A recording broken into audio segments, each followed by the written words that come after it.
Hello, I'm Reverend Karen Davis of First Christian Church. I'm standing here near our baptistry in the sanctuary because this week we are reflecting upon the baptism of Jesus and our own baptism.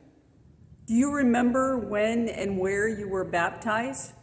Perhaps you haven't been baptized yet and it's something that you are considering and thinking about.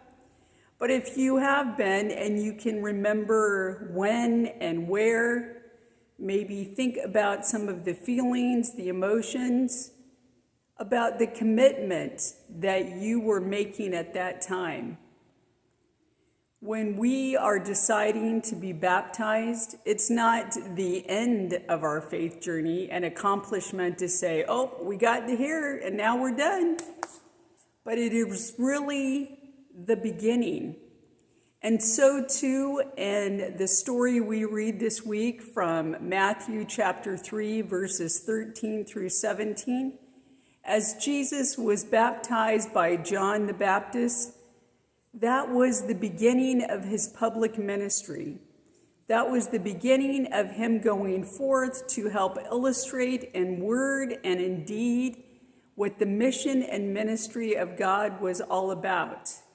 That was the beginning of his work.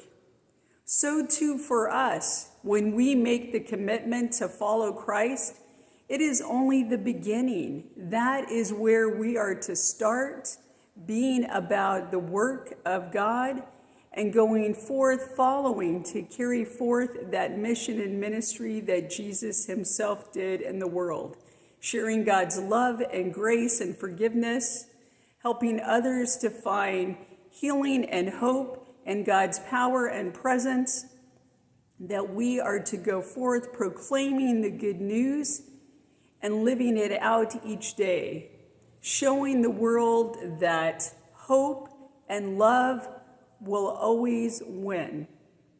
May you take time this week to read the story of Jesus' baptism and spend some time reflecting upon your own baptism, how you felt, what you thought, and what it means to you today.